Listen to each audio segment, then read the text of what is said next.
So, Chelsea, should I get started? Yep, we're all good to start. So we're all set? Okay. So I'm going to be talking about addressing child and adolescent depression in the primary care setting.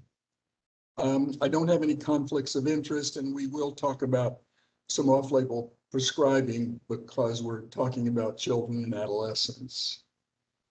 A word about BHIPP. I think most of you probably know this, but BHIPP's mission is to provide support to pediatric primary care practices in providing mental health care for children and adolescents. And you see there the list of the different components: telephone consultation on a warm line Monday through Friday, resource and referral support, training and education such as this. Then we have regionally specific social work co-location through Salisbury State University and Morgan State. Project ECHO, which many of you probably know about, that provides another kind of ongoing training. And then we're about to start telepsychiatry and telecounseling services and more intensive care coordination. And this is all funded by the Maryland Department of Health, Behavioral Health Administration, in collaboration with the University of Maryland, Johns Hopkins, Salisbury, Morgan State, and some federal grant support. So our objectives are to identify children and adolescents who need treatment for symptoms of depression, going over the basic principles of therapeutic treatment, and how to implement and monitor medications. And just a few comments about the pandemic before we start. Many of these I'm sure are familiar, but I continue to see lots of exhausted parents, teens reporting low motivation, sleep schedules disrupted. Most children and adolescents miss school, and those that are now going back in transition seem to like that. Most parents miss it too. Teens with anxiety about personal appearance don't like being in front of the screen. They can see me, they can see all of me all the time, is what one of the adolescents told me recently. Teens with social anxiety are less anxious during virtual school, so the transition back is an issue for them. And then ADHD symptoms are generally worse in the home learning environment than in the structure of the classroom. So why is primary care important when we think about depression? Well, we all know that there are too few child and adolescent psychiatrists and skilled psychiatric nurse practitioners and therapists. And we have no state or national plan to improve that shortage, and I don't expect there will be one in the short term. We have way too many adolescents with episodes of major depression.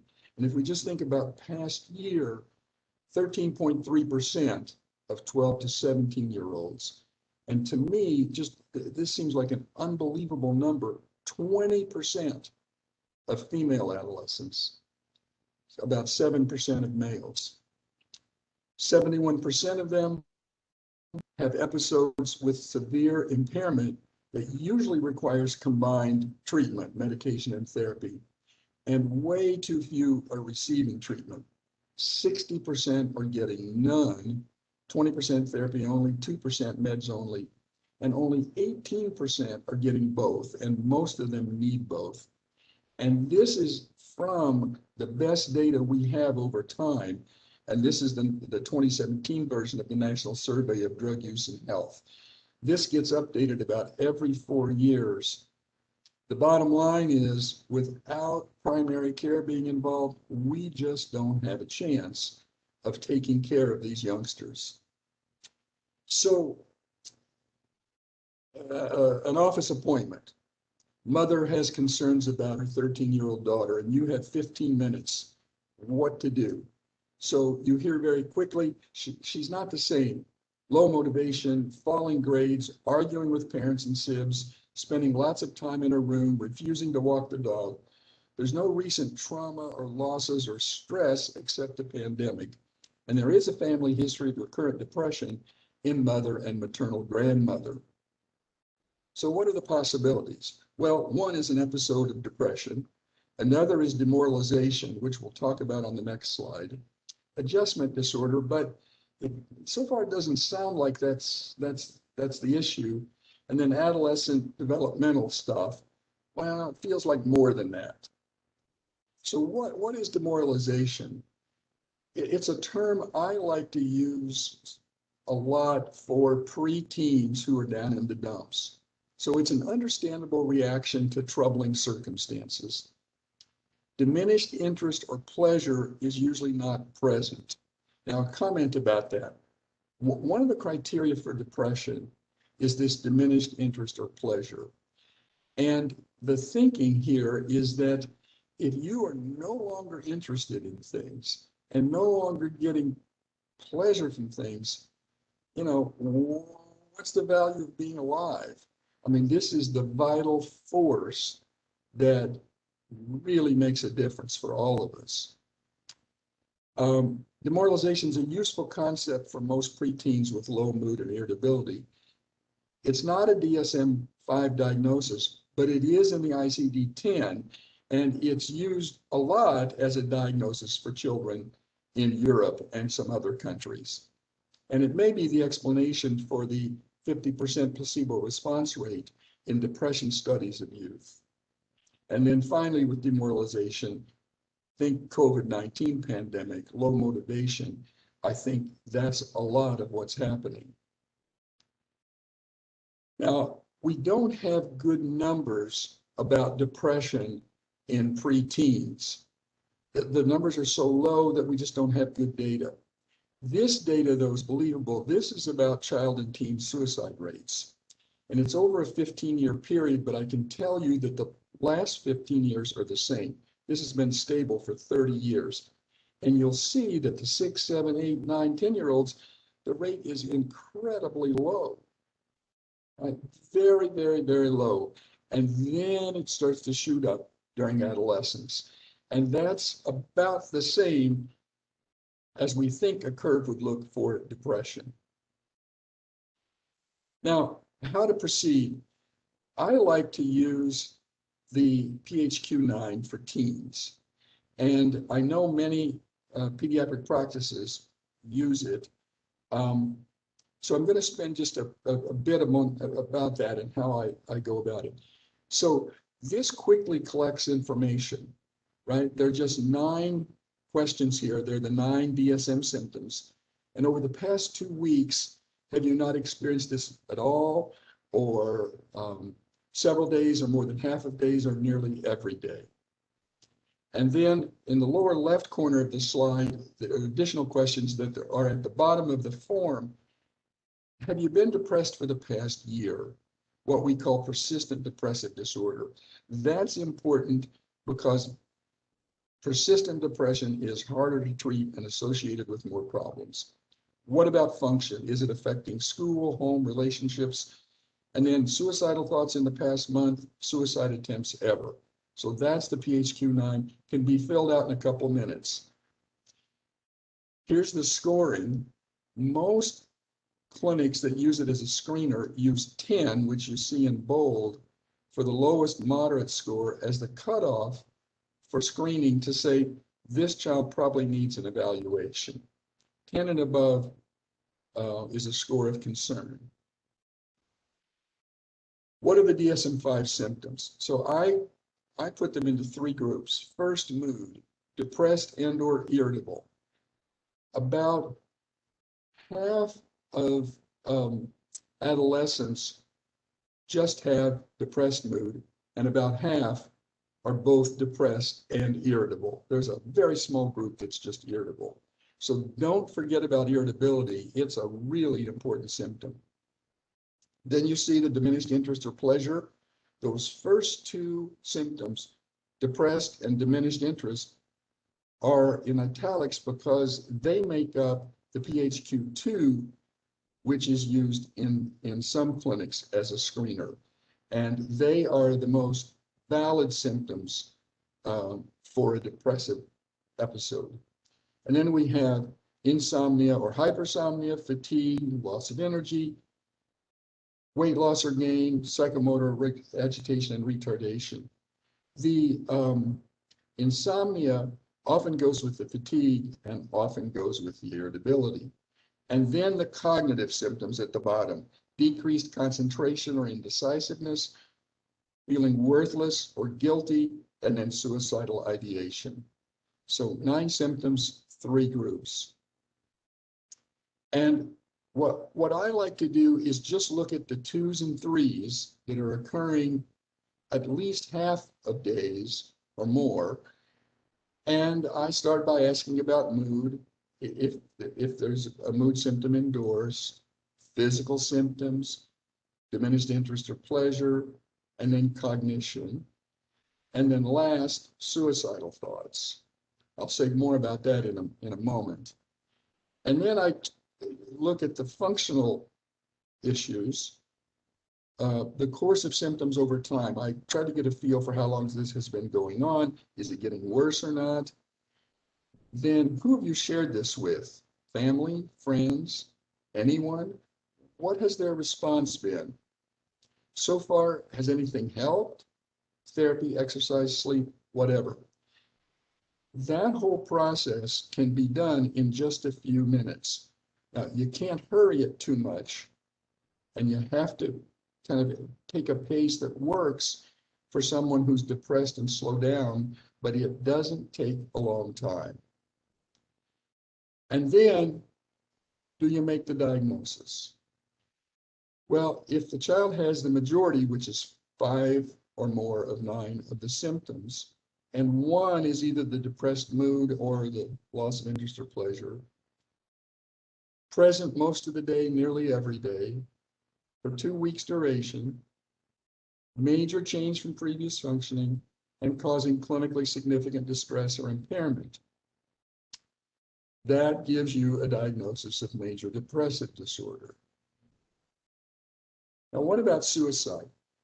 So this is the most popular suicide screening instrument developed by the NIH, the suicide screening, the Ask Suicide Screening Questionnaire. I don't like it, in part because the very first question is, in the past few weeks, have you wished you were dead? I don't like to start there. I think that's a turn-off question. So I go through 4 steps here based on increased level of concern, and start with passive death wish. If you fell asleep and never woke up again, would that be okay? And then on to active thoughts about doing something to harm oneself. And then on to thoughts about a specific plan to kill yourself. And then what's the level of intent? And there are adolescents who will tell you about a plan. I would go into my parents' medicine cabinet, and I know they've got some Valium and some other stuff there, and I would take that.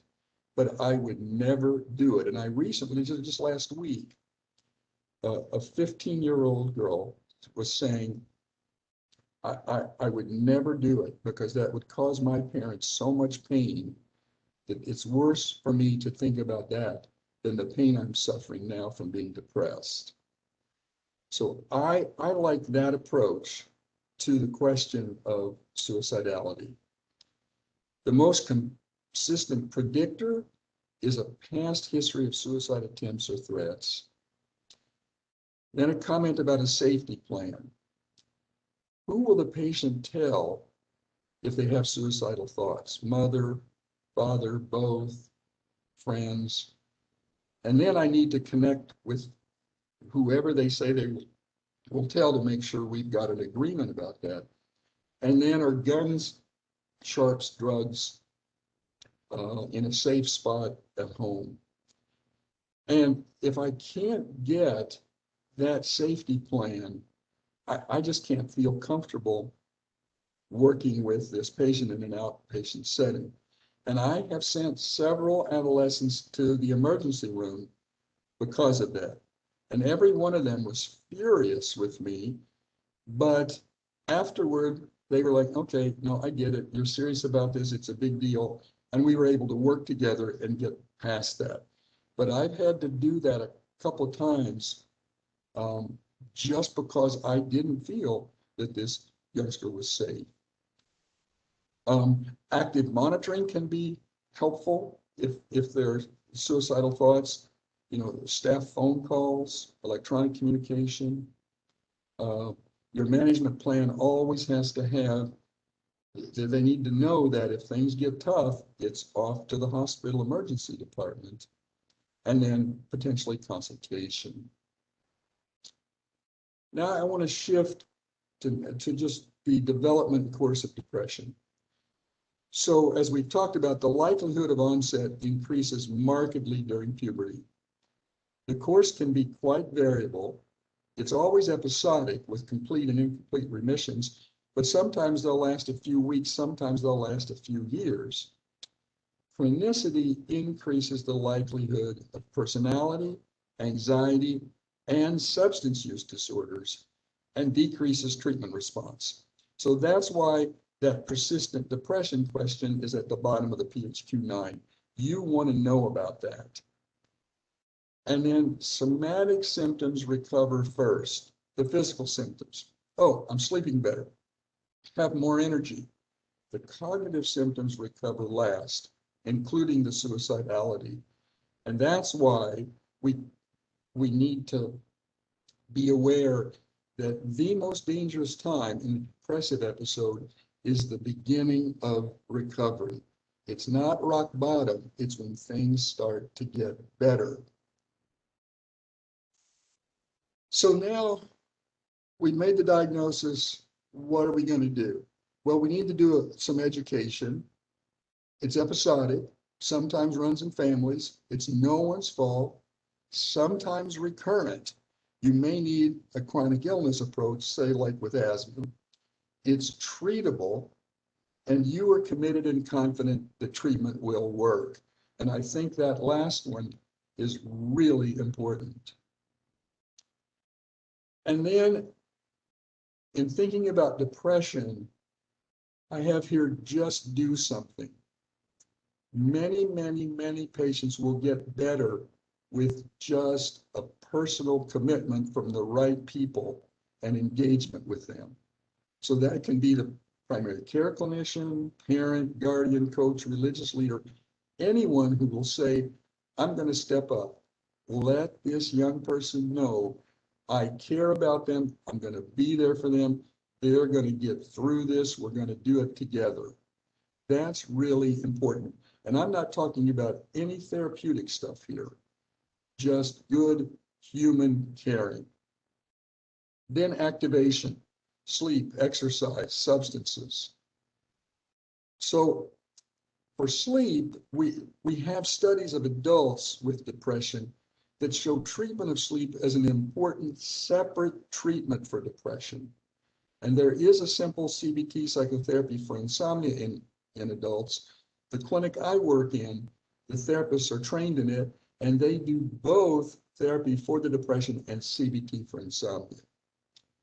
The other is that sleep hygiene counseling, which I know you all do a lot of, is helpful, but it requires persistence. It's not easy to change sleep patterns. The most important thing, according to the pediatric sleep specialists, are scheduled regular awakening.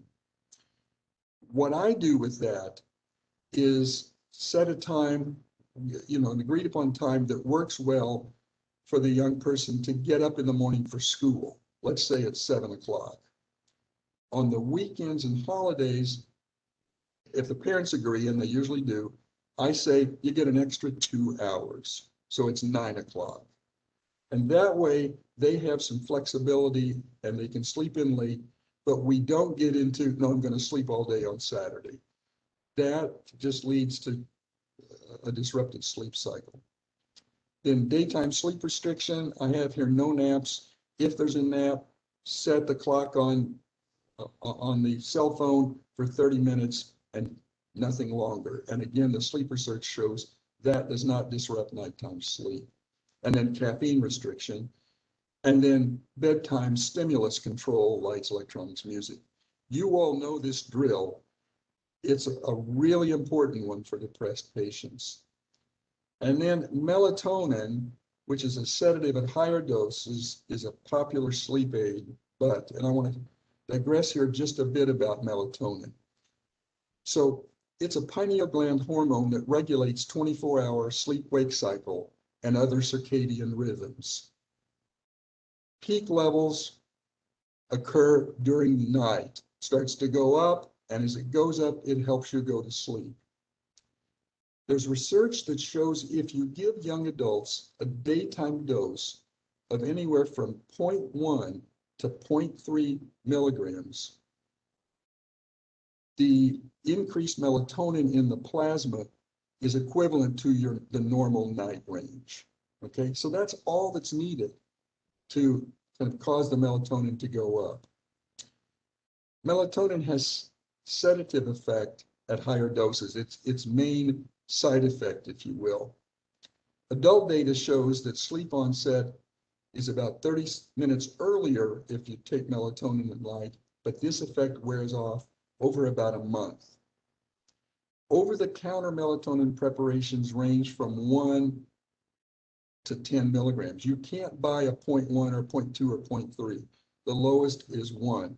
And then the problem is, there's a very well done study of 31 preparations where the melatonin varied from minus 83 to plus 478% of the labeled content.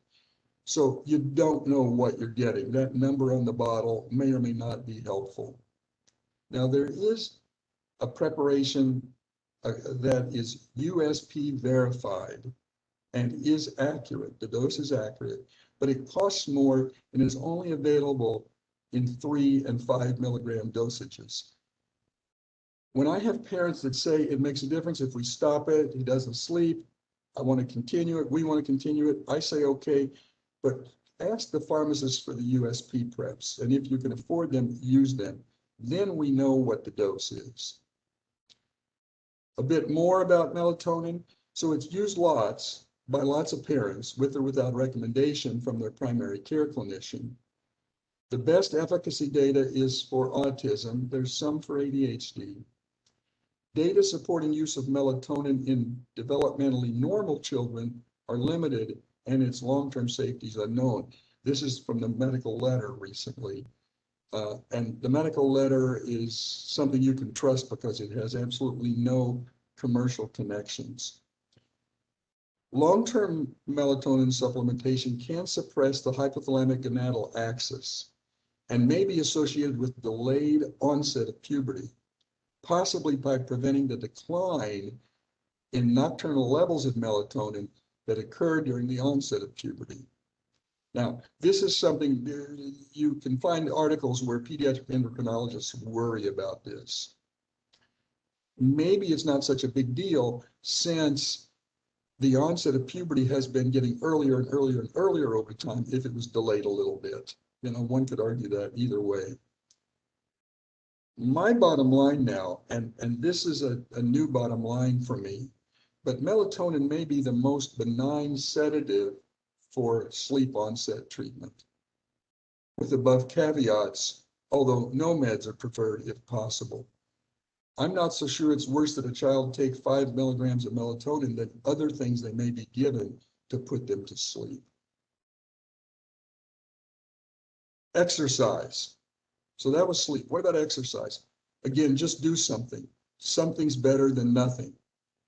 Make it the child's choice. What is it you want to do? Go for a walk, ride your bike, whatever, play basketball, whatever you want to do, but let's think about doing that regularly so that you get out and get some exercise. And provide some rewards, and I say here, probably not Snickers. And then substances, and I'm just going to note the two that are by far the most common. Marijuana is used a lot as an anxiety treatment, but it only helps while the marijuana is on board. Over time, though, it lowers motivation and it prevents recovery. It's just not a treatment. Alcohol is another anxiety treatment, and it's the same deal. If you drink enough, you're not going to be too anxious. As soon as you're, get up the next morning, the anxiety's back. And what about therapies? This is not my expertise, and I'm not going to say much here, but I want to make a few comments. So CBT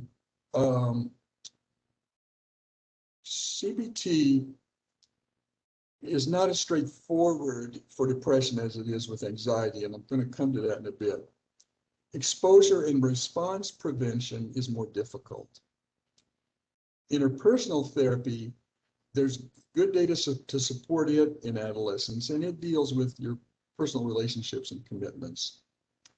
Behavior activation therapy, there's good data in adults, not so much in children, but it's about, exercise, participating in things, getting going is the core concept. Just a couple comments about CBT. You probably all know this. It involves 5 components: education, relaxation, cognitive strategies, and then exposures or behavior experiments and homework assignments. An example here, and these slides are from Kelly Coble, who's listening today. So generate a list of anxiety-provoking situations, get a fear thermometer ratings from 1 to 10, create a hierarchy based on the ratings, set of exposures, and practice facing the fears. So separation anxiety at the right is a good example. Exposure to worries or fears about something bad happening to the child or to their caregiver while separated. So here is a hierarchy. And you'll see the child's ratings and the parent ratings from least to most. And so the first exposure and assignment is separating from the parent for 10 minutes while the child's still at home. And then it goes up to an hour, and then shifts over to school, and finally gets to the bottom where it's sleeping in own bed for the whole night. So that's an example of how it works. The exposures for depression, I think, are probably not quite as easy as they are for separation anxiety. And maybe Kelly can speak more to that later. So what about medicines? So the 3 that we recommend are fluoxetine, escitalopram, and sertraline. You'll see, and they're in bold and at the top, MDD is major depressive disorder. Age 8 up for fluoxetine, 12 up for escitalopram. OCD from age 6 and 7 for fluoxetine and citalopram. I don't generally differentiate between which ones to use for depression and anxiety because none of these medicines have had failed studies for depression or anxiety. It's just that the drug companies never spent the money to do the studies, or the NIH studies don't count here for indications. So I use the 3 interchangeably. The 3 at the bottom, not so much. Fluvoxamine is so rarely used in the US that why start someone and no one else knows what to do with it. Citalopram is the enantiomer of escitalopram. They're almost identical, but Lexapro or escitalopram is more safe. And then paroxetine or Paxil has nonlinear kinetics, which means the level can shoot way up or come way down with small changes in dosage when the enzymes are saturated. So I stay away from it. So it's the top 3. Some differences. So escitalopram has no cytochrome P450 hepatic isoenzyme interactions. That's a good thing. You don't have to worry about that as an issue.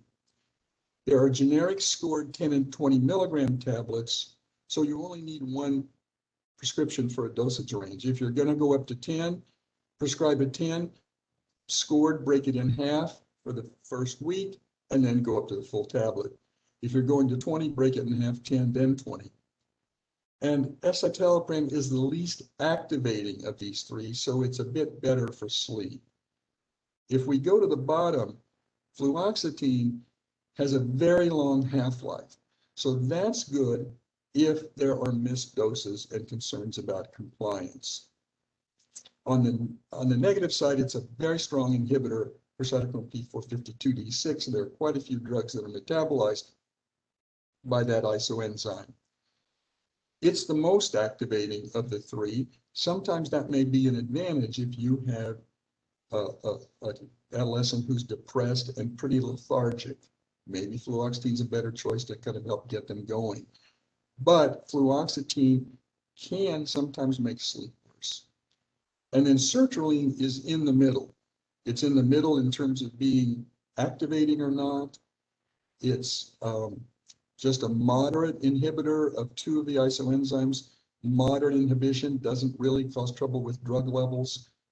And it has a wider range of dosing, which can sometimes be helpful. Now, general principles. So I was always taught start low and go slow, but I've added not too slow because we know the biggest negative with these medicines are they can take 4 to up to sometimes 8 weeks at the therapeutic dose to have a maximal effect. So I am moving up much more quickly than I used to, and usually that's just one dose increase, 5 to 10 or 10 to 20, after a week. The effect size in comparison with the stimulants for ADHD, which is 1, is 0.7 for anxiety and 0.2 for depression. Now the 0.2 is not a very good score, but that's because of the high placebo response rate. For both anxiety and depression, across the studies, the response rate is 60 to 75%. But the placebo response rate is way higher for depression than anxiety. The side effects are generally minimal and reversible, and I really emphasize that with concerned parents. Reversible, reversible, reversible. And then the only screening lab is a TSH just to make sure the thyroid isn't playing a role. This is way too busy a slide. There's starting doses for adults, teens, and children, increments for adults, teens, and children. In the middle is where I want to focus. So this is the maximum adult dose recommended in the package insert by the FDA. 200 for sertraline, 20 for fluoxetine and escitalopram. Those were the numbers I always kept in mind, and they were easy to remember. 20, 20, 200. That's really easy. Well, it may not be as helpful as we thought. So this slide shows that the equivalencies are probably more like 20 for fluoxetine, 10 for escitalopram, and 50 for sertraline with an asterisk. Now, what's this about? So this is from a meta-analysis of both clinical data and neuroimaging data for antidepressants for the treatment of depression, where the doses went higher than is usually done in the initial FDA indication studies. And there's a lot of data about this. And for the neuroimaging studies, the serotonin reuptake site needed to be occupied by the drug at an 80% level for it to be considered an adequate dose. And so doing that and looking at all this data, these are the numbers they came up with. The 50 has an asterisk because they had less data about sertraline and the curve was skewed. So it may be higher, it may be up toward 100. But it's still very different than 200, and the escitalopram's, half as much as 20, makes a big difference. And then in terms of increased doses, increases up to fluoxetine 40 equivalent led to increased response, but doses above that just led to more side effects. So I'm using these numbers more. I used to say we had to work our way up to 200 unless we ran into problems with sertraline. I'm now just going to 100 and then sitting there and seeing how it goes. And with escitalopram, I'm just aiming at 10 a lot more than I used to, where I aimed at 20 and seeing fewer side effects. But I just, it's personal experience at this point. Don't think I can speak about efficacy. And we don't have enough subsequent data to help us with this story in children and adolescents because this comes from adults. Side effects, so again, reversible. So the most common for healthy adolescents is none. GI discomfort, nausea, by far the most common, occurs soon after the medicine started or the dose is increased. We think it's due to occupancy of the receptors in the GI tract. The serotonin reuptake sites occur in the brain and in parts of the GI tract, nowhere else in the body. Some of us notice that when we get the medicine, others don't, but it usually goes away. Behavioral activation, usually not a problem in adolescents, mostly in prepubertal children. We also think this may be what causes the increased rate of suicidal thoughts or attempts in about 1 in 100 treated with the medication. You get activated, you start telling people about your thoughts, or you make an attempt. The symptoms are agitation, restlessness, insomnia, impulsivity, behavioral disinhibition. I say to families, you'll know it if you see it. It's different than anything you've seen, and we'll stop the medicine. But I almost never see it in adolescents. I always mention sexual side effects with the adolescents. Diminished libido, delayed orgasm, or anorgasmia, very rarely erectile dysfunction.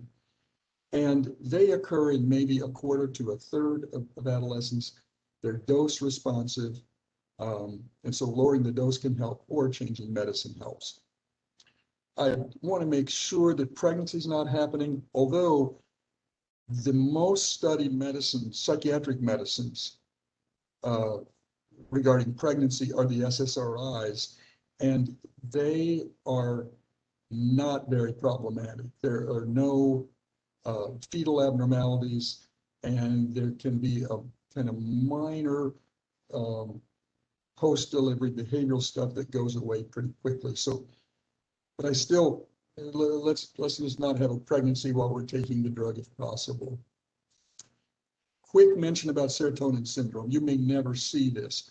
This usually occurs with an SSRI and another serotonergic drug like trazodone or norepinephrine serotonin reuptake inhibitor, or the triptans, which are used for migraines, or supplements like 5-HTP, which is the serotonin precursor. And I've listed the symptoms here. It's easiest for me to remember the ones in red: the diarrhea, agitation, diaphoresis, hyperthermia, tremor, and hyperreflexia. Those for me are pretty easy to remember. If that stuff, if I hear about that, I got to think about serotonin syndrome. Discontinuation syndrome doesn't happen with fluoxetine because it has such a long half-life, it just self-tapers, but it can happen with the other SSRIs. The symptoms are fairly easy to remember: flu or GI symptoms, minor neurologic symptoms, and then a roaring back of the core symptoms of sleep, anxiety, irritability, low mood. And then what about other antidepressants besides the SSRIs? Well, usually at the top of my list is duloxetine or Cymbalta. It's an SNRI. It has an FDA indication for children and adolescents with generalized anxiety disorder and milder sexual side effects. Bupropion or Wellbutrin is similar to amphetamine in structure. It has been studied for ADHD, is about half as potent as amphetamine, and is effective for ADHD. Doesn't have any serotonin effects, can lower the seizure threshold, but that's generally just a problem for your patients that have other major brain issues. Those are the two that I turn to most commonly if I'm not able to use the SSRIs. Then Venlafaxine or Effexor is another SNRI, but it has more of side effects than duloxetine. Mirtazapine or Remeron is a serotonergic drug that is sedating and appetite inducing, and so those side effects are usually too much of a problem. I just mentioned Lamotrigine or Lamictal because it's used for bipolar depression, because it's the only antidepressant that doesn't induce mania in depressed patients. It has a rare fatal rash that one has to watch out for. But you're not going to be prescribing that probably, but it may be given to some of your patients. And I think that's it. Here's our BHIPP information, and I think we have time for questions or discussion.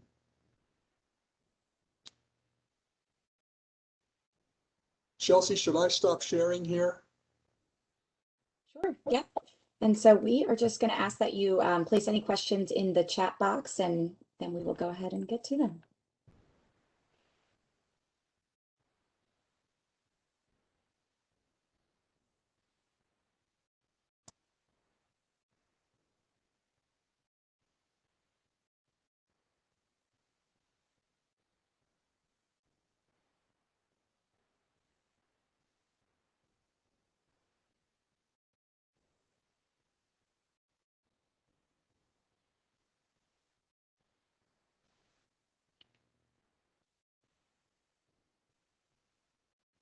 I just saw, can we get a copy of the slides come up?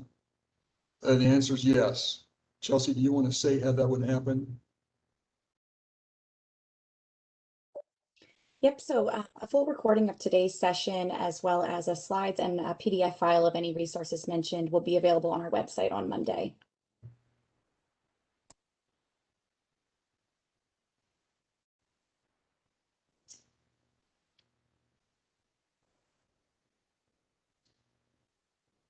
Mark, it looks like we have a question on how often should we be seeing these kids for med checks once they are stable? So that's a good question. How often for med checks? I generally do every 3 months once there's a, treatment is stabilized and the child is doing well.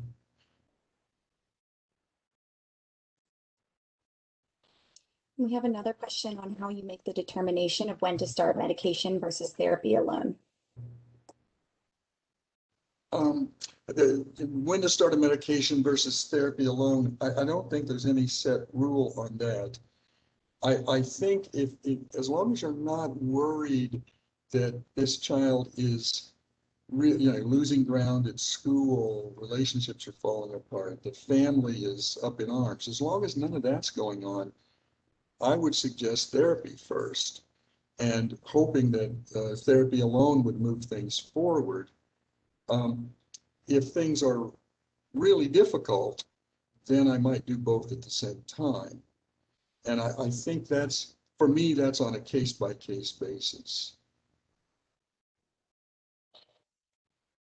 And Mark, it looks like we have 2 questions, one about stopping medication and one asking you to repeat information about dose equivalences. Okay, so a question about stopping medication. So what I try to do is convince the adolescent and the family that it's important to stay on the medication for at least a year beyond the beginning of feeling good. So once the treatment has an effect, then a year. Now that comes from, we don't have data in adolescents, but it comes from data in adults.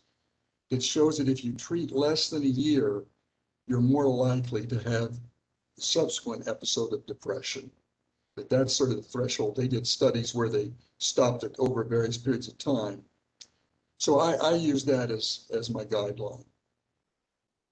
And then what was the second part of the question? Something about doses? Yep, if you could repeat your section on dose equivalences. I'm sorry, I didn't hear. Repeat what about doses? I think you had mentioned it in your presentation, so someone was just asking if you could repeat for some clarification. Okay, so let's go through the 3 medicines. So if we think about escitalopram or Lexapro, I either start with a 10 milligram tablet and have the patient take half a tab, it's scored, break it in half, and for a week, and then go up to 10 milligrams. And then I let that play out for at least a month. I know that's a long time, but you just don't know if you don't wait that long. If there's been a partial response, Then I'll go up to 15 and maybe on up to 20 and play it out. If there's no response, I'll be thinking about, do I want to stay with this medicine? And depending on, the discussion with the youngster and the parents, it may go either way. And there's no kind of set rule on that.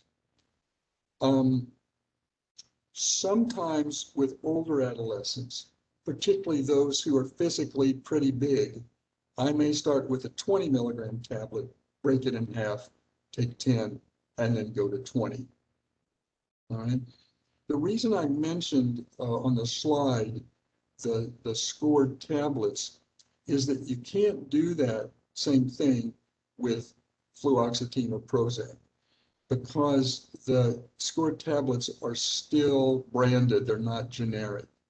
So you have to get capsules for the first dose and then a second prescription for capsules for the second dose, and every time you change, it's a new prescription. So that's that advantage. For Prozac, I usually start with adolescents at 10, and then after a week go up to 20. Now with prepubertal kids, everything's lower, right? I'd go 5 and then to 10 with a prepubertal child, and maybe 2.5 to 5 with a prepubertal child with escitalopram. Sertraline, there with an adolescent, I might start with 50, have them break it in half, take it 25 for a week, and then go from there to 50. And then I might go for the next week to 75, and then the next week to 100, and then I sit there for a month. And then it's the same scenario again. Partial response, we'll go up to 150. No response, well, we may look at another medicine, decided on an individual basis. Now that's a lot of detail.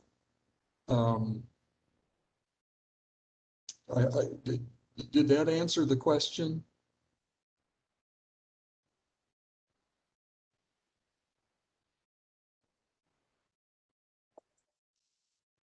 Dr. Riddle, we have an additional comment and question from Dr. Catherine Edwards.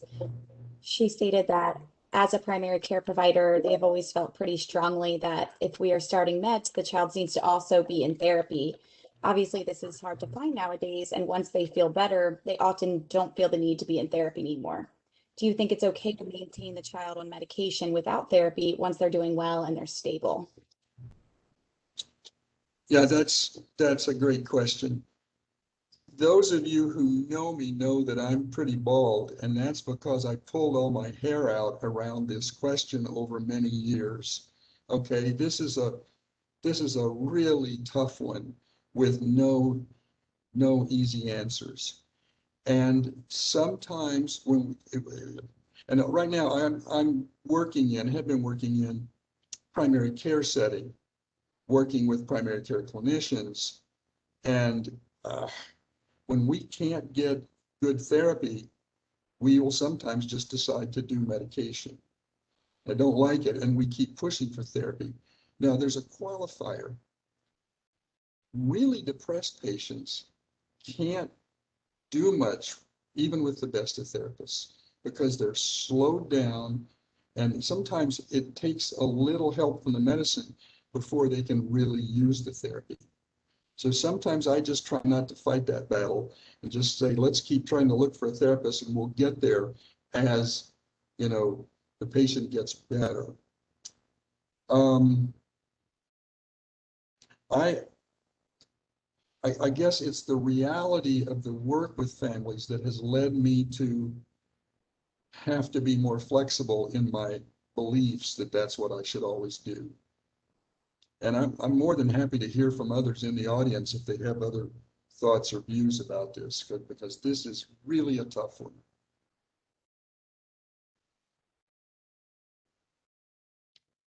Dr. Riddle, we had a question about how you go about approaching depression and anxiety and transgender issues. Depression and anxiety and transgender issues. So, excuse me, that's another good question. Now, I may be in a situation where it's too easy for me, but right now my clinical work is at Chase Preston Healthcare, and they have a wonderful pediatric endocrinologist who used to be at the University of Maryland, who has a clinic just dedicated to transgender youth and medical management. And we have a number of therapists who are most interested in that work in therapy. So I'm able to sort of work with the therapist who works on the gender issues, gender dysphoria, and I work on what feels like separate depression or separate anxiety. And that's obviously, you know, an easier situation than you find yourselves in. I also find that most parents and most of the adolescents I work with can tell the difference between their gender dysphoria and an episode of depression and or anxiety. Um, they, they seem to know that pretty well. Again, I don't know about audience participation, but any other comments about that would be helpful.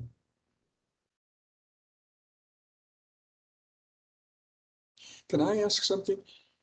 Kelly, if you were on, could you make a comment about CBT and depression to make sure what I said is correct or not? So Dr. Riddle, Kelly unfortunately isn't still on, but anyone is welcome to call our main BHIPP line if they would like to discuss further. Okay.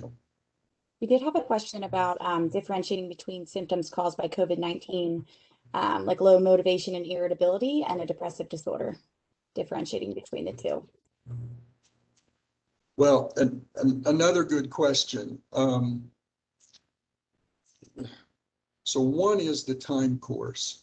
And I'll give an example of a 15-year-old I've been working with over the past year. And it took us a while to find medication that helped. The first SSRI didn't, had some side effects on something else, but we got things to the point where she was doing well. And then I got a call early in the week from mother saying, you know, I think that the lower dose of that medicine helped, and now the current dose, she's getting worse. She looks more depressed over the last several weeks. So when I saw them yesterday, what I learned was her best friend has been ill for a month, and they don't know what the diagnosis is. And everybody's sort of worried, and she's kind of quarantined. They had been visiting with each other, you know, as the pandemic had moved forward.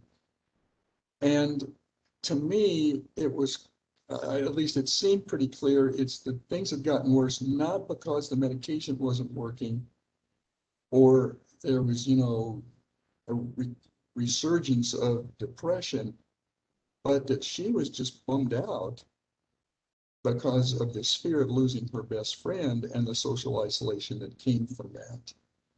So I guess if there's a broader context, it's I'm always looking for other explanations, you know, other stresses, losses, things that maybe people hadn't thought about that are leading a child to feel a bit worse, and not because this ugly depressive episode is rearing up.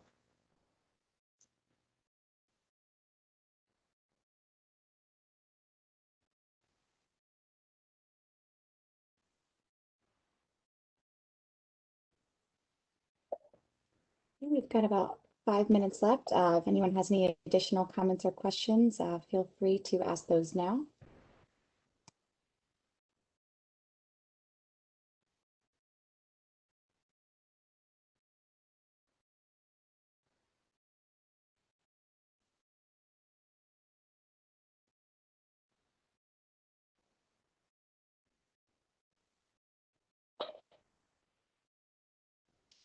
All right. If there's no additional questions, then we might be good to wrap up. Thank you, everyone, for joining us today. And thank you, Dr. Riddle, for a great presentation. And just a reminder, a full recording, the slides, and any resources mentioned will be available on our website on Monday. Thank you.